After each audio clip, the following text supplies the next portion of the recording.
According to the Bible, Jesus sweat great drops of blood while taking on the sins of the world because the agony was so great. I always grew up in Sunday school hearing that for a mortal to sweat even one drop of blood, the pain would kill us. How true is this? There's an actual medical term for sweating blood.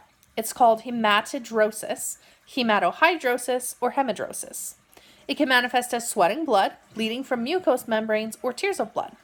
Studies indicate that it is most likely caused by stress triggering an involuntary nervous system reaction. Stress can cause tiny blood vessels to rupture, and then that blood oozes out through the skin. In 2013, an 18-year-old woman experienced hematidrosis in the form of sweating blood from her forehead, hands, and navel, as well as bloody tears. She experienced more than 30 separate bleeding incidents while hospitalized. Each bleeding incident was immediately preceded by an intense headache, an abdominal pain, and high stress. Doctors could find no evidence of self-inflicted injuries that could explain the bleeding. The bleeding incidents gradually decreased in frequency after doctors started treating her with beta blockers, and now she experiences bleeding episodes only rarely. Also in 2013, a 12-year-old girl visited a dermatologist, reporting sweating from her head, scalp, cheek, nose, and abdomen, and it came out blood for the last 2 years. The bleeding occurred at least once a day and usually lasted around 15 minutes and was painless. She was not on blood thinners and her stress levels were relatively normal. Doctors did a thorough exam and all of her results came back in the normal ranges. Her blood vessels all appeared normal as well.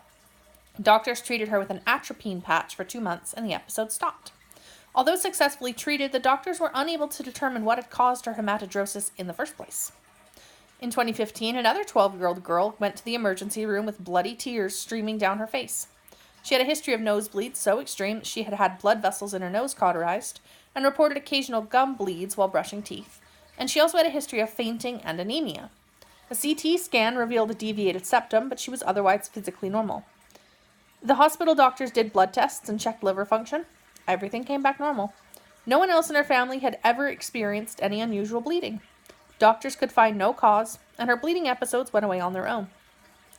So while it is possible to sweat blood, and extreme stress can cause it, it's not true that sweating even one drop of blood is so painful that you'll die, as evidenced by these 3 cases. Certainly weird, though.